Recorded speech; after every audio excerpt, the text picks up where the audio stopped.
What's happening, guys? Gemma here and back again for a video, another video. I apologise for the green screen being in the background. Not able to take it down. I'm off work right now because I broke my foot on Friday, and as I film this it is Monday. So I've got my nice trusty crutches here. It's kind of a weird angle to film at, but nonetheless, thank you very much for joining me, guys. And today I want to be talking to you about the Shadow of the Tomb Raider because I've been streaming it all weekend. Have you bought it? Will you buy it? I've got a lot to say about it, so let's take a look. So before we look at what Shadow of the Tomb Raider is, I think it's important to consider what Tomb Raider was.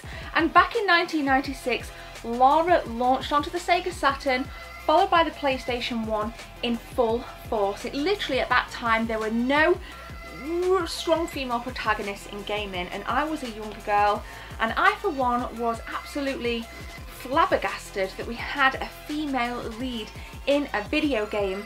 Now back then, Tomb Raider was exactly what it said on the tin, tomb raiding.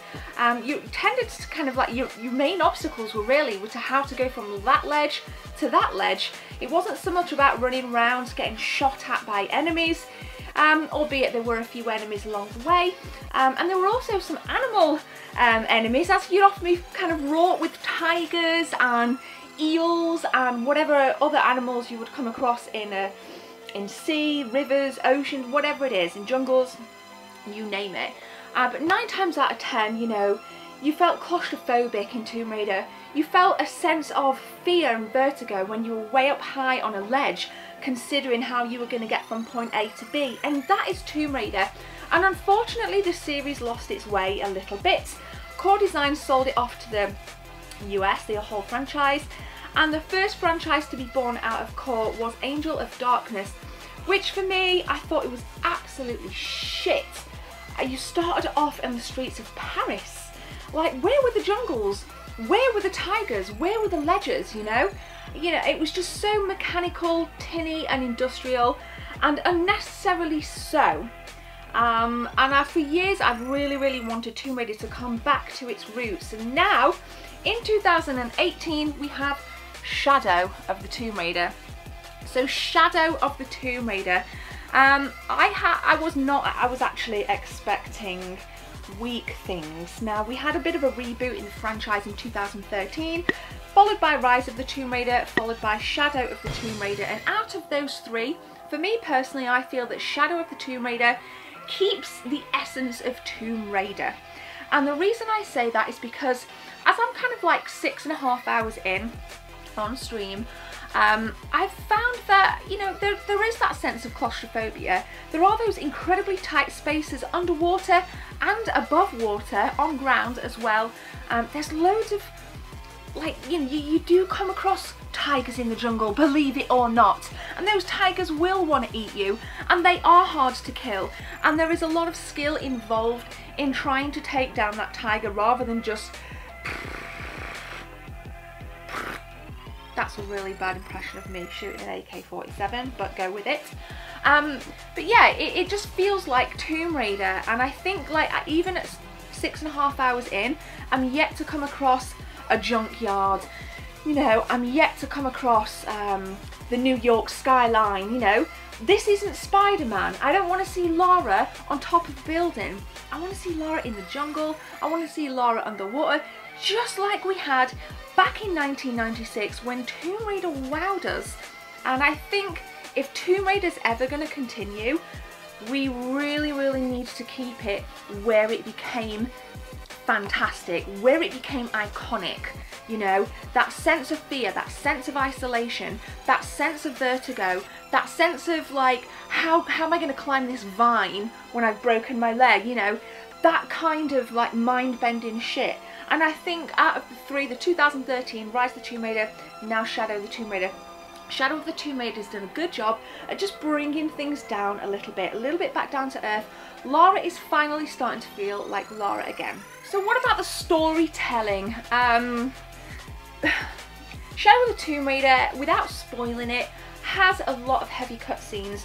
Yes, you can skip them, and I'll be honest with you, over the years I've gotten a little bit lost with what is Tomb Raider? What is the essence of the story? Because I tend to find that none of them really follow on. Lara never ages. The mechanics tend to be the same. You know, ammo is scarce. You have to craft your arrows. It tends to follow the same premise. Now, in terms of the story, it's nothing that's going to wow you. We know that Lara's dad was killed, and there is a really nice part of the game, and obviously she needs to kind of find out what's going on. But there is a nice part of the game, and I don't want to spoil it, but you do go back to Croft Manor, and you become young Lara. And for me, that reminded me of Tomb Raider, well, out of the original 3, you know, where you could go into Croft Manor, do a little bit of training, jump over the outside obstacle areas, go inside, and I got to that part in the game and I thought, wow, this is nice. This is nice. As much as we're not, you know, Lara Croft in today's form, it's nice to take a step back and see Croft Manor from a different side. And I like that, so watch out for that little bit in the game. It's a nice part of the game. And another thing that's really nice in terms of the kind of the story and the pacing, there's these areas within the game, and you might come out of a scene where you've battled with a leopard, and you know, you've gone through a market, you've bought some stuff, and your objective is that way. So you head off that way, and then you come to these areas which naturally slow the game's pace down. You know, in that, there's lots of loot. If you press R3, as I'm playing on the PlayStation, so you press R3, and the loot areas are highlighted, so you might want to go off and get some sticks, you might want to go off and get some like plants for your health. You know, there's lots of things to do, and there's just wild animals that aren't hostile, that run around the area and are somewhat friendly. I guess you could kill them, but I don't want to because I'm just a bit weird like that. But there's no enemies, there's nothing other than it just slowing things down, and that enables you just to have a look around and appreciate that, yeah, this is Tomb Raider, this feels nice, I'm in the jungle, you know, there's loads of tombs around, there's just so much like the sounds, it's absolutely wicked. So the pacing for me is some of the best I've seen since 2013, but you may have a different opinion, so let me know in the comment section below if you found the way the story is paced and is drip fed to you. Is it bang on? Does it need to be a little bit faster? Let me know what you think. Now, another really cool thing that I discovered was that there are different Lara Croft skins. So your base camp is back. Now, back on the previous 2 games, you utilise your base camp to upgrade your weapons, to upgrade your ammunition pouches, to utilise the skill tree. And whilst that is the same in Shadow of the Tomb Raider, it is a lot more streamlined, so you're not over encumbered with ridiculous amount of menus, text all over the place. The skill tree is colour coded, so that is really useful. You've got green, blue and red skills, so you can just pick up, it's just so easy to navigate. In terms of your weapon upgrades, again, you use your weapon upgrade points at camps. It's really straightforward and easy to do. And you can also change the skin of Lara. So your native skin in Shadow of the Tomb Raider is the Lara you start off as. You can add different costumes to that. You can add, there's the Angel of Darkness Lara Croft. There's even the Tomb Raider 2 Lara, which we played through on stream with, and you guys absolutely loved it. It was kind of weird just seeing, you know, Lara Croft as the ventriloquist, you know, 1997 graphics next to like 2018 graphics, loads of textures and really good AI. You know, it was really good, but there was a part of the game where it naturally had, you know, you had to come back to native Shadow of the Tomb Raider Lara, so that was fine. But it's really fun, you know, there's things like that that say to me the developers are aware that fans want to feel the other games. That's what we want. I don't want no fucking Lara Croft running through Paris. I don't want Lara Croft running through the streets of London, you know, jumping over a subway van or running past, do you know what I mean? That is cool. So keep it where it is. And I personally feel that this Tomb Raider is maybe just had a little bit of a dent on the Uncharted series. But again, you may have a different opinion. Let me know.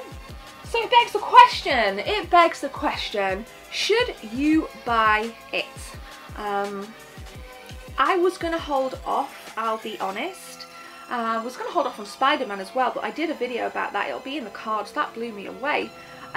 Is Tomb Raider, The Shadow of the Tomb Raider, going to change your life? Not necessarily. Are you missing out if you don't buy it? Not necessarily. But if you are a Tomb Raider fan, I think you'll really like this, and I think it's since the 2013 release, this is definitely the stronger release out of the last 2 games. So make this Shadow of the Tomb Raider making their total of 3. I think it's a very strong contender. I hope that the vibe continues, and if you have the spare cash, go and grab it. I think I paid like 49 quid for mine. I could have bought the Croft edition, which would have given me like the season pass and things, but for an extra 40 quid I wasn't interested. So I'm happy with what I've got. I will be continuing to stream it here on my YouTube channel as well, guys, so make sure you hit that subscribe button and leave a like, and please share this video with your friends. I would really appreciate it. I'm sorry this is a dodgy angle. I literally can't put any weight on my foot. I've got another x-ray tomorrow to see if I need a cast. Ooh, it's kind of killing me because I'm quite an active girl. I love my exercise, but I have to sit still and be, you know, still. Right, I'm going to leave it there, guys. Thank you very much for watching. My name is Gemma. Hope you have a beautiful day. Take care. See you soon.